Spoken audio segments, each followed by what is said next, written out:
Hey guys, Steven here, Fanatic Perspective. I'm back, feeling a whole lot better.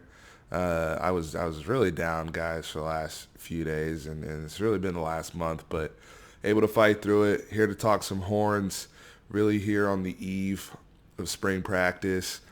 Going into, we're anticipating having a great season, competing legitimately for our first Big 12 championship since 2009. A lot of expectations, a lot of new faces, a lot of old guys leaving our program, a lot of excitement for Tom Herman year three. So today I want to go over, and many of you guys are going to be seeing this video day of, I'm recording this Sunday evening, which is why I'm saying the eve of spring practice. But wanted to kind of go over 5 burning questions that I personally have for this football team, just looking at this roster, what we have. Obviously, we have some people, and whether it's grad transfers or freshmen who will be enrolling in the fall.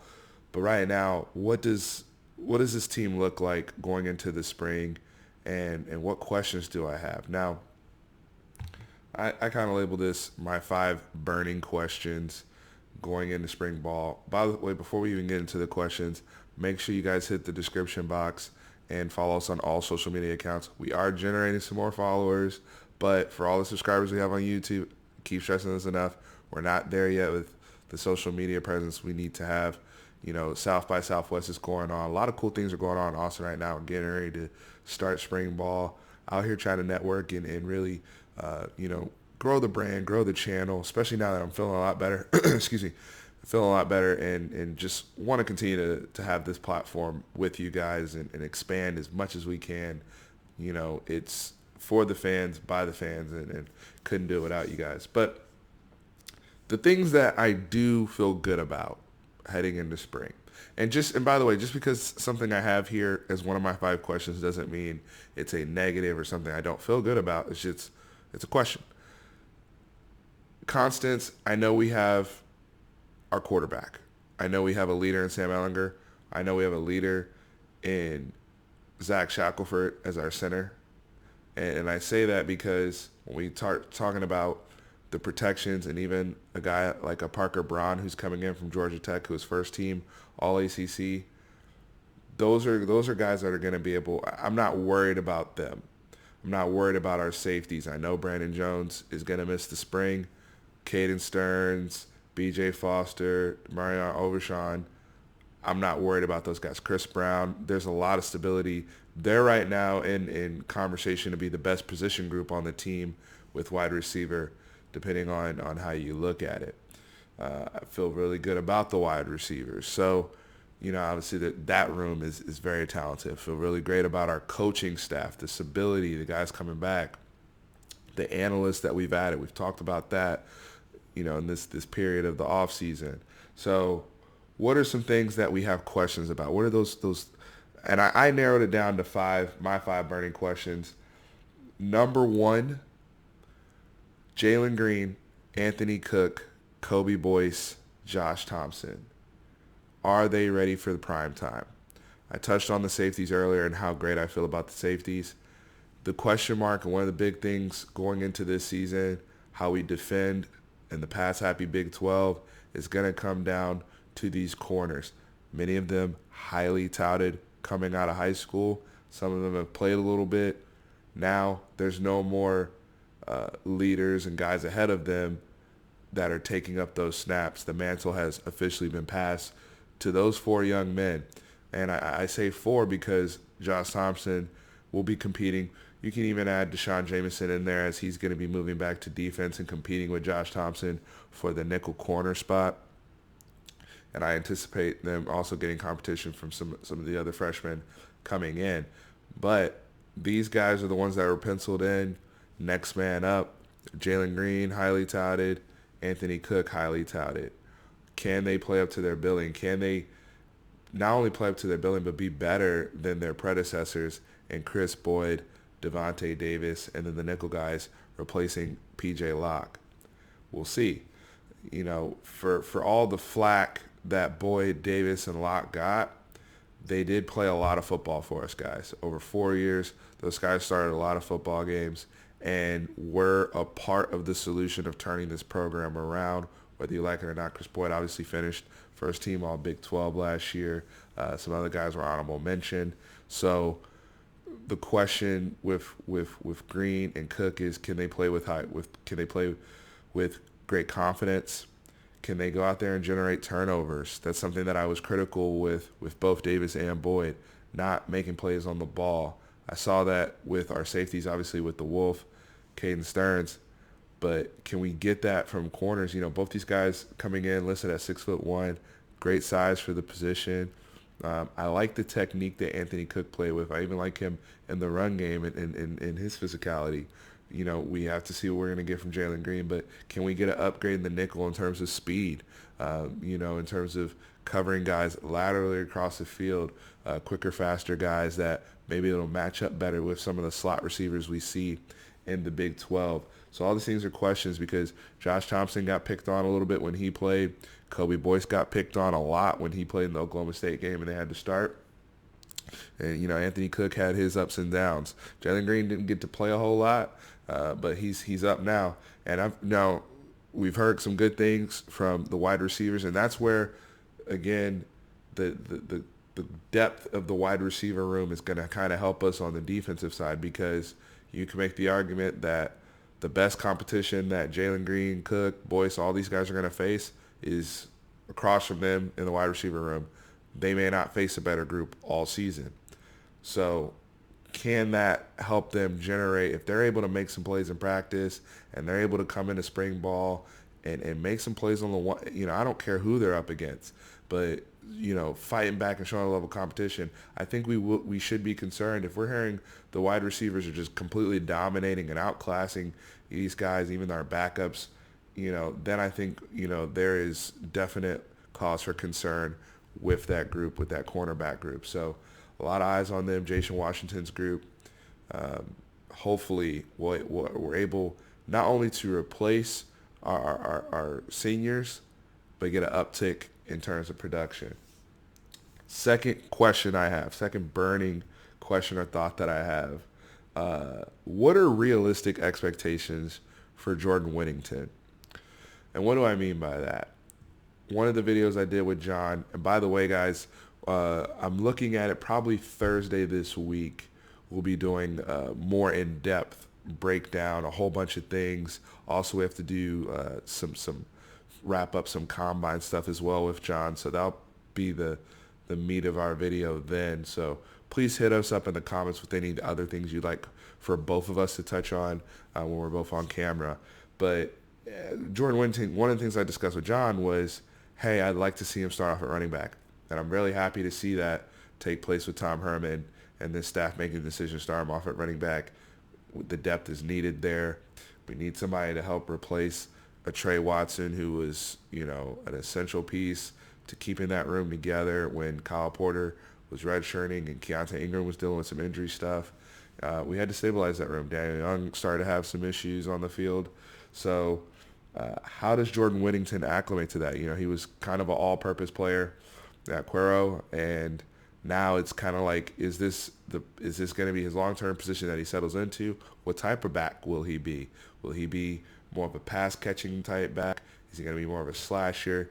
And, the two things that Stan Drayton in that room look for is ball security and pass pro. And that's where they base their element of trust. So I like the fact, though, with Jordan Whittington, dynamic playmaker, crazy speed with the football in his hands, and a guy who, if starting out, that's the position I want him to be in just because he's going to have the football as much as possible. And right now, the question for me with him is, when I talk about realistic expectations, can he handle the responsibilities of being a legitimate RB2? Because we know RB1 is going to be Keontae Ingram. I don't really have any concerns with him other than just conditioning. I like the fact that he's added, looks like 10 pounds of muscle. Hopefully that'll help him durability-wise, as well as maybe with some explosiveness. Because other than that, he was a very smooth runner his freshman year. Didn't really put the rock on the ground. Was good in pass pro for a freshman. Good pass catching abilities, and complemented Trey Watson perfectly. So if we're able to, obviously we'll see an uptick in his touches, but if we're able to supplement that with an explosive guy behind him in Jordan Whittington, and then you still have your thumper and Daniel Young, that turns into a very good situation that you have at running back. So we need it, especially with, the brother Darian Brown from Georgia dealing with his medical situation. We're going to have to pick up the slack with some of these guys. Also, you're looking at just the running back room in general, Jordan Whittington aside. Shout out to Kirk Johnson, who's going to be coming back. Older brother of Colin Johnson, who's been dealing with a lot of injuries and knee issues and all sorts of leg stuff. Still sticking with football. Really happy for him. Hopefully he'll be able to contribute to the team in some capacity and really fulfill his experience at Texas. Number 3, going back to the defensive side of the ball. How will we replace Gary Johnson? This is something that, I think a lot of people feel differently in terms of what the personnel will look like. One guy that jumps out right off the bat is trans guy, DeGabriel Floyd, coming in 6'2", 240, early enrollee freshman, already kind of physically looks the part. The speed jumps off to you. Can he pick up and handle the responsibilities of a Todd Orlando defense? That's a tough ask for a freshman.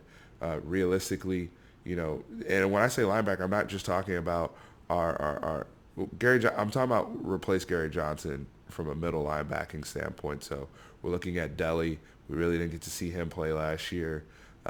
When Gary Johnson did go, wasn't unable to play in the Kansas game, Jeffrey McCulloch did a terrific job filling in for him, generating turnovers, making plays. I thought he had a really strong end to his season.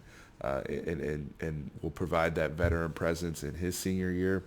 So the linebacking room is really interesting. You have other guys coming in, Caleb Johnson, another guy that we'll be looking at. How does that linebacking core shape out for us? So I'm really curious to hear folks' thoughts, because to me, I still like to see Jeffrey McCulloch more in a pass rushing kind of set the edge type role versus read and react, flipping his hips and coverage and blitzing more through the A gaps. I think one of the unique elements that Gary Johnson had was his raw speed, and that played perfectly with what Todd Orlando loves to do, because he could blow up A gaps. He could attack everything that was spilling outside. He was really, really good at that type of stuff. So how does a guy like a Caleb Johnson, who's a lot lighter than Gabriel Floyd, how do those guys compete? How does that stuff mesh? Really curious to see how that's going to play out in spring ball. So that's one of my big questions there. Curious to hear how you guys feel, we're going to replace Gary Johnson. I saw him break off a 4.43 at the combine. Number 4, will someone step up in the spring and win the slot receiver job? So insert the man of the hour, one of the most talked about UT guys in a long time, Brew McCoy.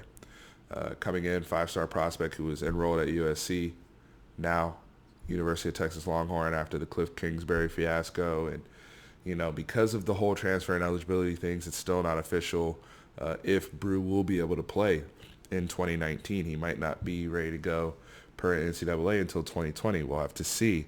As for the spring, and just my personal thoughts on that, I hope that, based upon the way the Justin Fields ruling went, and him being eligible to play, Tate Martell allegedly, rumor on the street is he's going to be eligible to play. If that news is official, please let me know for Miami.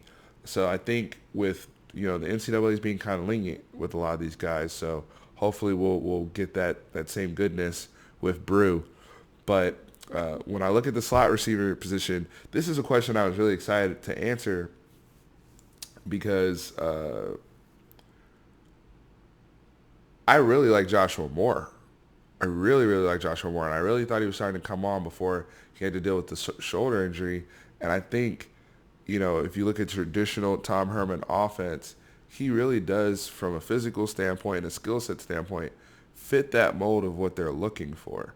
Now, the thing is, they stumbled onto something, not stumbled onto something, because we've seen this before with the bigger slot receivers they featured, but replacing a little Jordan Humphrey, who was our most productive offensive player last season, Brew McCoy fits that physical build. So it's going to be, I think, a very interesting component there because we've heard quotes from Drew Maringer saying that was one of the big recruiting plays was utilizing Brew in that mold and something he was excited about. It's a lot of touches, a lot of usage, and him having, just those physical traits where he can kind of stretch the field a little bit more than even LJ was able to offer us. And LJ was a fantastic player, and I don't think we'll be able to replace all of that production just through those two guys. I think Colin Johnson's going to have to play on the inside a little bit. I think it's going to have to be by committee. Also, Cade Brewer. I think the presence of having a more pass-catching tight end. God bless Andrew Beck. He was terrific. First team All Big 12. But wasn't able to really, wasn't the vertical threat that we've seen previously, how Tom Herman has deployed tight ends. James Casey from Rice immediately comes to mind, and some of the other guys that he had at Ohio State. I think Cade Brewer does have a skill set like that to where he can even help out and stretch the middle of the field. So a lot of these guys, I think it's going to be by committee. I really, really like Joshua Moore. And to answer the question, just in my mind, I think it's going to be something where at the end of the spring, we're going to see productivity and we won't be concerned with that position going into the... Now, I think what could potentially be a concern is if we see this stellar spring from Brew McCoy, he picks up the offense right away, he's every bit as good as advertised, and then they say he's ineligible. That would suck. So hopefully that's not the case. Hopefully, he's able to ball out and be eligible, and Joshua Moore's back healthy, balling out too. We have competition at that position because the wide receiver room, outside of that, to have two seniors on the outside with a veteran quarterback and, like I said, a veteran center piloting that offensive line when you're bringing in an all-ACC guy at guard, this offense is on pace to be a lot better than it was in 2018, which is saying a lot with the amount of games that they won. So really, really excited about that, guys. And my fifth one, and this is controversial, but pass rush. How do we look as pass rushers? I brought up Jeffrey McCulloch earlier, maybe utilizing him in that role. But, obviously the guy that really jumps out is Joseph Osai, how he finished the season last year, even in the bowl game, just all over the field when you saw number 46 out there. And I'm so excited for his potential. He's a guy right now, to me, has potential to be an all Big 12 defender. In full-blown seriousness, the quickness and the things he's shown off the edge, very, very impressive. But what else do we have there? We have to replace, not just from a linebacking pass rushing standpoint, but also on the defensive line, replacing a Charles Omenihu, a Brecken Hager, a lot of these pass rush specialists that we had. That's where I look at a Malcolm Roach, a Taquan Graham. Those guys have to take the next step in their pass rush ability because there are going to be some times where we're going to have to play coverage. We're only going to be able to rush 3 or 4 guys. Malcolm Roach, he's been a terrific football player for us, but he hasn't developed into the elite pass rusher that I thought he would have at the beginning of his Texas career. Can he make that last leap in his senior year? Can Taquan Graham continue to take his game to another level? Because I think that brother is really getting there.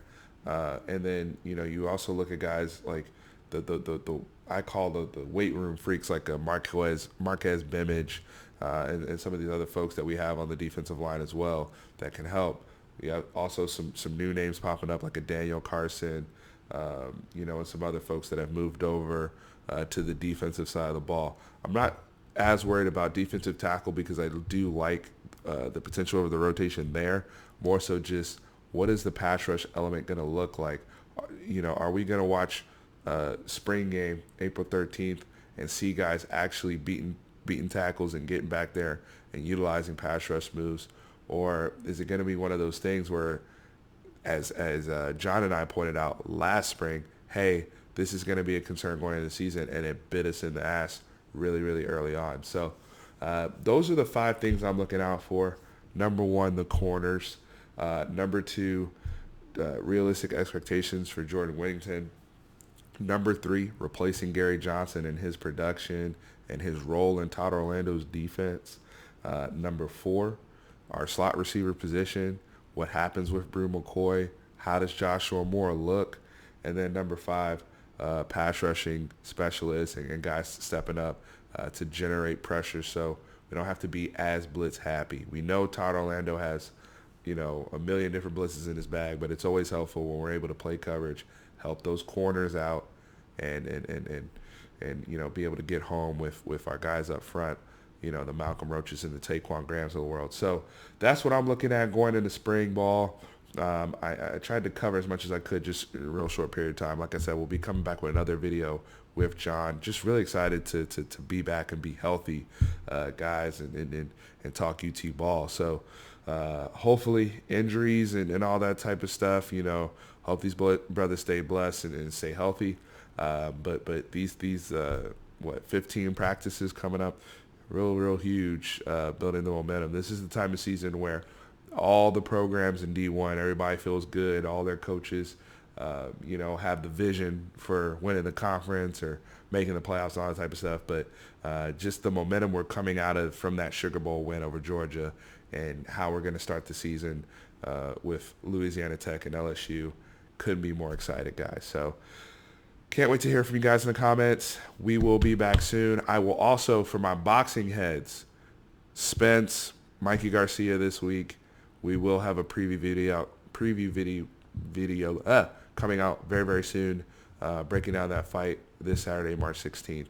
And we will have post-fight coverage as well. So very excited, guys. Hook 'em.